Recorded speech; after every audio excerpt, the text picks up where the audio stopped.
안녕하십니까. 저희가 이번에 준비한 펀드는 스파이. 사실 스파이는 워낙 유명한 펀드여서 대부분의 투자자들이, 그러니까 미국 시장을 투자하거나 아니면 ETF를 투자하시는 분들 입장에서는 거의 한두 번씩은 꼭 들어봤을 만한 그런 펀드가 될 것 같습니다. 사실 그 규모 역시도 거의 단일 펀드로서는 거의 가장 큰 펀드 중에 하나이고요. 그러다 보니까 대부분 투자하는 데 있어서 어떤 이제 진입과 그리고 진출, 그러니까 사고 파는 데 있어서는 거의 허들이 없다라고 볼 수 있을 정도로 저희가 확인할 수 있습니다. 그러니까 이제 미국의 S&P 500 지수를 주로 벤치마크를 하고 투자를 하다 보니까 아무래도 시가총액이 가장 큰, 미국 시장이 큰 애플이라든지 마이크로소프트가 투자의 비중이 가장 큰 비중을 좀 차지를 할 수밖에 없고요. 그리고 수수료 역시도 되게 싼 편에 속합니다.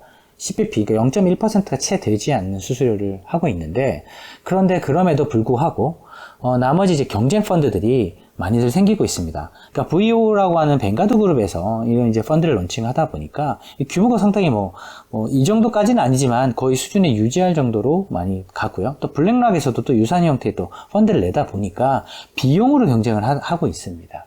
따라서 S&P 500에 투자한 펀드가 너무 많다 보니까 그런 펀드들에서 집행되는 자금 자체가 S&P 500을 또 끌어올리는 그런 어떤 유동성의 어떤 역할도 이 펀드들이 담당하고 있는 것 같습니다. 근데 이제 이런 이제 기술적인 요인 말고도 보면 이제 산업적인 구성을 보게 된다고 한다면 아무래도 거의 25, 거의 30% 육박하는 IT 비중이 이 S&P 500 내에서도 완전히 굳건한 제1위의 섹터의 어떤 컨셉을 가지고 있고요.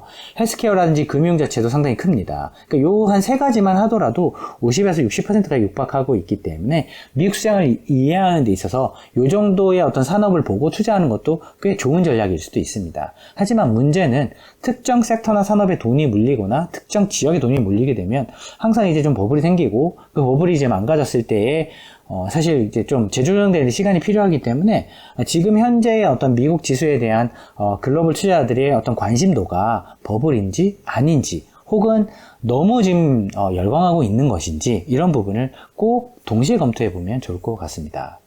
따라서 그런 부분에 비해서 이제 미국 시장은 약 한 19배, 20배 가까이 되는 이제 밸류에이션에 대해서 거래되고 있는데요.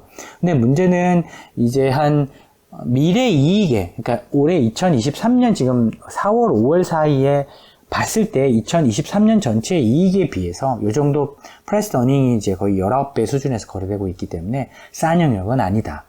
보통 장기적인 구간에 있어서 이런 S&P 500 지수가 향후 미래 이익에 대비해서 한 16배, 17배 수준에서 거래가 오래됐었는데, 그리고 금리도 역대급으로 지금 높은 수준에 지금 와 있기 때문에 금리에 비해서 조금 많이 비싼 것이 아닌가라는 이제 전문가들 의견이 상당히 존재하고 있는 것도 사실입니다.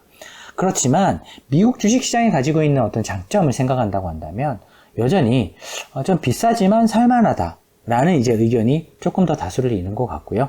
그러다 보니까 아주 높은 수준의 어떤 유동성이 미국 시장에 몰려 있는 것도 확인할 수 있는 부분인 것 같습니다.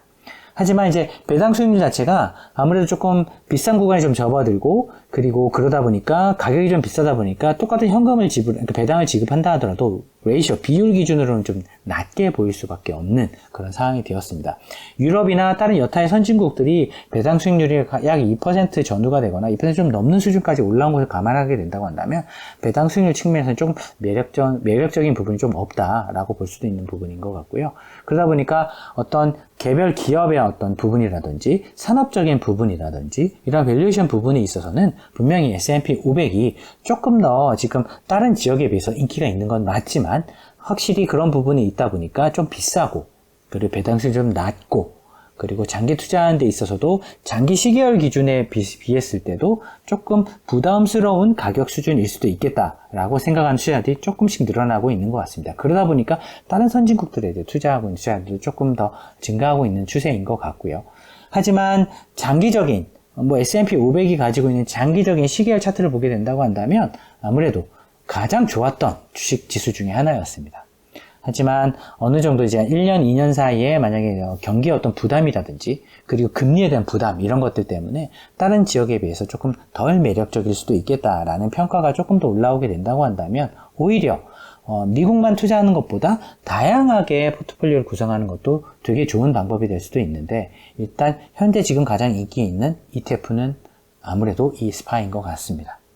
따라서 장기적인 부분에 있어서 만약에 이런 내가 미국 주식을 꼭 투자를 해야 되겠다라고 했을 때는 가장 좋은 수단 중에 하나가 될 것 같고, 그리고 좀 단기적으로 좀 그런 고민들을 하고 있는 투자자들의 어떤 분석과 그리고 그 현재의 어떤 매력적인 포인트를 내가 배당을 둘 것인지 아니면은 향후의 성장성에 둘 것인지에 따라서 이런 S&P 500을 벤치마크하고 있는 미국 주식에 투자하는 것과 그리고 그 이외의 지역들을 동시에 포트폴리오 형태로 분산 투자 형태로 가져가는 것에 대한 힌트를 아마 이 S&P 500을 대표적으로 벤치마크하고 있는 스파이를 두고 고민하시는 것도 괜찮은 방법인 것 같습니다.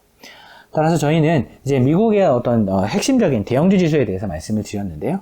또 미국은 상당히 또 많은 지수들이 존재하고 있으니까요. 그 역시도 저희가 추후에 비교하거나 아니면 비교될 수 있을 만한 펀드들을 가지고 또 업데이트 해드리도록 하겠습니다. 감사합니다.